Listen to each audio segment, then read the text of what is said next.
এই মাসের ভাতার টাকা নিয়ে বড় আপডেট এসেছে। কারা টাকা পাবেন, কারা পাবেন না এবং আপনার টাকা আটকে থাকলে এখন কি করবেন? আজকের ভিডিওতে একে, একে সবটাই জানাবো। তাই ১ম ১ মিনিট অবশ্যই মন দিয়ে দেখুন। কারণ এই ১ মিনিটে আপনি বুঝে যাবেন আপনার অ্যাকাউন্টে টাকা আসছে কি না। পুরো ভিডিওতে আজ আপনারা কি, কি দেখতে পাবেন এক নজরে বলে দিচ্ছি। প্রথমত বার্ধক্য, বিধবা ও প্রতিবন্ধী ভাতার টাকার বর্ধিত পরিমাণ এবং সম্ভাব্য তারিখ নিয়ে কথা বলব। দ্বিতীয়ত কারা এই টাকা পাওয়ার যোগ্য এবং কারা বাদ পড়ছেন তার স্পষ্ট তালিকা দেব। তৃতীয়ত ব্যাংকের কোন ৩টি ভুলের জন্য টাকা আটকে যাচ্ছে এবং সমস্যার সমাধান কি তা জানাবো। চতুর্থ, নিজের মোবাইল থেকে সমর্থ পোর্টালের মাধ্যমে স্ট্যাটাস চেকের স্টেপ বাই স্টেপ গাইড দেখাবো এবং সবশেষে নতুন আবেদনকারী ও সাইবার স্ক্যাম থেকে বাঁচার উপায় স্পষ্ট করব। আপনি যদি সরকারি প্রকল্প, ভাতা এবং নতুন সরকারি ঘোষণার সঠিক আপডেট নিয়মিত পেতে চান, তাহলে আমাদের ইউটিউব চ্যানেলটি সাবস্ক্রাইব করে রাখুন এবং আমাদের ফেসবুক পেজটিও ফলো করে রাখুন। তাহলে পরবর্তী আপডেটগুলো আপনি সহজে ও সবার আগে পেয়ে যাবেন। এবার চলুন সরাসরি মূল তথ্যে আসি। চলুন শুরুতে জেনে নিই কত টাকা দেয়া হবে এবং কবে পাওয়ার সম্ভাবনা রয়েছে। ১. টাকার পরিমাণ। রাজ্য সরকারের সিদ্ধান্ত অনুযায়ী এই আগস্ট মাস থেকে যোগ্য উপভোক্তাদের ১,০০০ টাকার পরিবর্তে ১৫০০ টাকা করে দেয়া হবে। অর্থাৎ ৫০০ টাকা বাড়ানো হয়েছে। এটি সম্পূর্ণ সরকারিভাবে নিশ্চিত তথ্য। ২. কারা পাবেন? বার্ধক্য ভাতা, বিধবা ভাতা এবং শারীরিক প্রতিবন্ধী ভাতার অনুমোদিত উপভোক্তারা এই বর্ধিত টাকা পাবেন। ৩. কবে পাবেন? এখন আসি আসল প্রশ্নে, টাকা কবে ঢুকবে?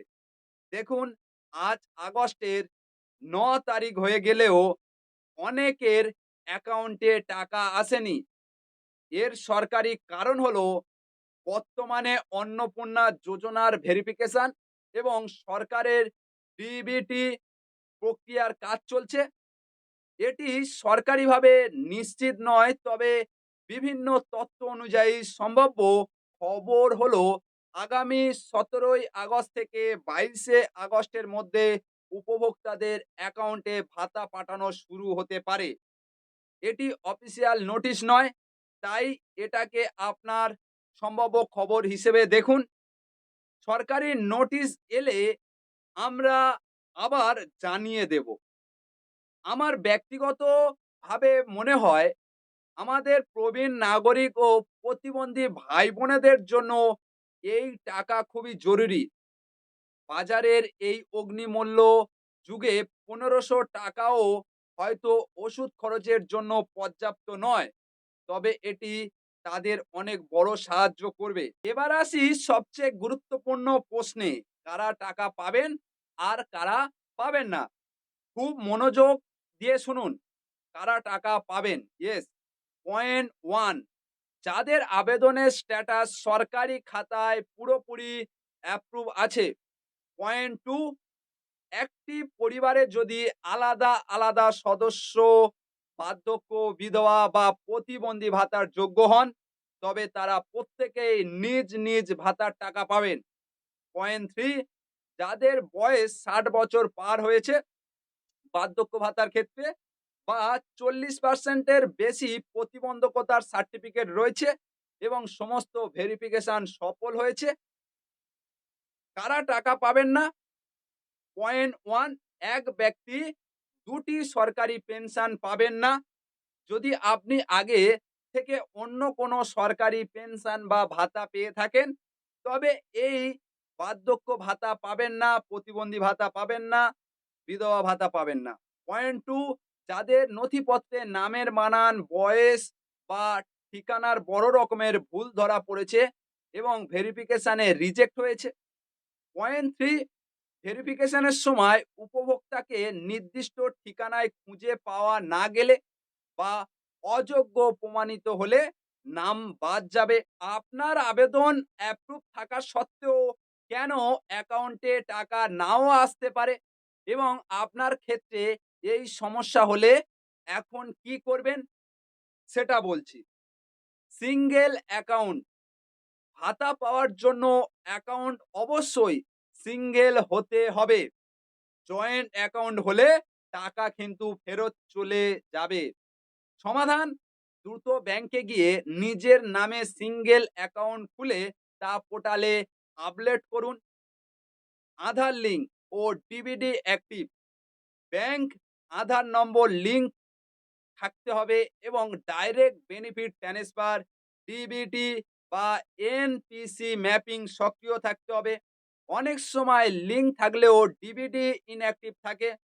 সমাধান, ব্যাংকে গিয়ে ফর্ম জমা দিয়ে ডিবিটি অ্যাক্টিভ করিয়ে নিন।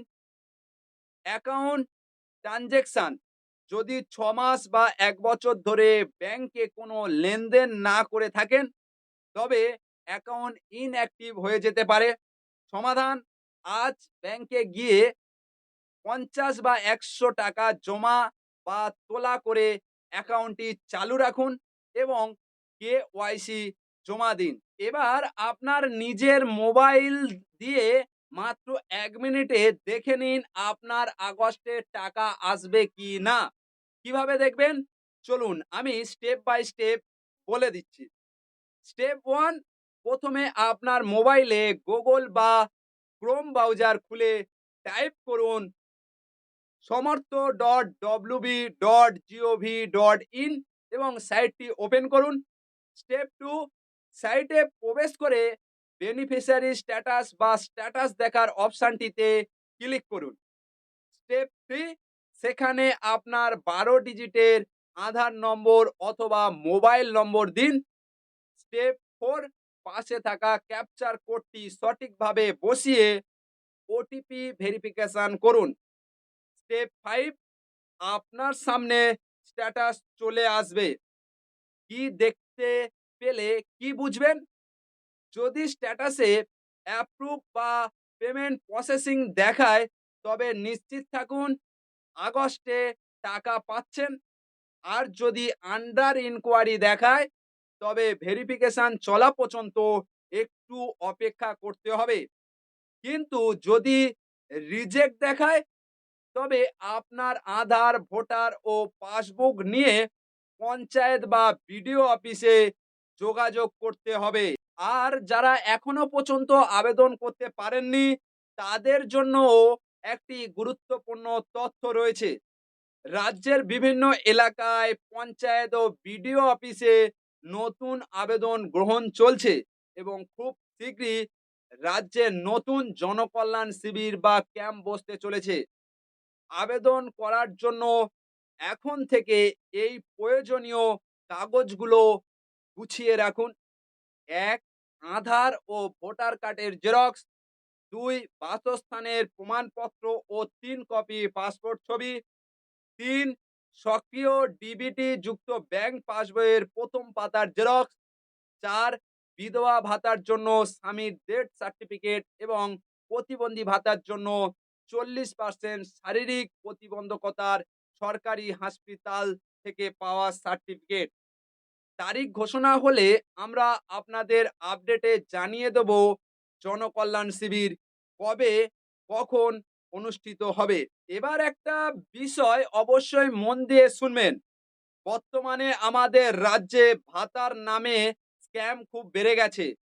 কোনো ব্যক্তি বা দালাল যদি আপনাকে বলে টাকা দিলে বা কমিশন দিলে বার্ধক্য বা বিধবা ভাতার টাকা পাইয়ে দেব, তবে ১ টাকাও দেবেন না। সরকারি সুবিধা পেতে কোনো দালালের প্রয়োজন হয় না। দ্বিতীয়, সরকারি আধিকারিক পরিচয়ে কেউ ফোন করে আপনার কাছে ওটিপি, ব্যাংক পিন বা ব্যক্তিগত তথ্য চাইলে ভুলেও দেবেন না। ওটিপি শেয়ার করলে আপনার অ্যাকাউন্টের সমস্ত টাকা খালি হয়ে যেতে পারে। সতর্ক থাকুন। তাহলে আজকের পুরো ভিডিও থেকে ৩টি গুরুত্বপূর্ণ কথা মনে রাখবেন। ১ম, ব্যাংক অ্যাকাউন্টে আধার ও ডিবিডি সক্রিয় না থাকলে টাকা আসবে না। দ্বিতীয়ত, সমর্থ পোর্টালে নিজের স্ট্যাটাস অ্যাপ্রুভ আছে কিনা চেক করে নিন। তৃতীয়, ভাতার জন্য কোনো দালালকে টাকা দেবেন না বা ওটিপি শেয়ার করবেন না। আপনার আবেদনের স্ট্যাটাস বর্তমানে অ্যাপ্রুভ, পেন্ডিং নাকি রিজেক্ট দেখাচ্ছে তা আমাদের কমেন্টে জানাতে পারেন। তবে কমেন্ট বক্সে সুরক্ষার স্বার্থে কোনো মোবাইল নম্বর, ব্যাংকের নম্বর বা গোপন তথ্য লিখবেন না। ভিডিওটি উপকারী মনে হলে অবশ্যই একটি লাইক করবেন এবং আপনার বন্ধুদের সাথে শেয়ার করবেন। আমাদের ইউটিউব চ্যানেলটি সাবস্ক্রাইব এবং ফেসবুক পেজটি ফলো করতে ভুলবেন না। ধন্যবাদ। দেখা হচ্ছে পরবর্তী ভিডিওতে।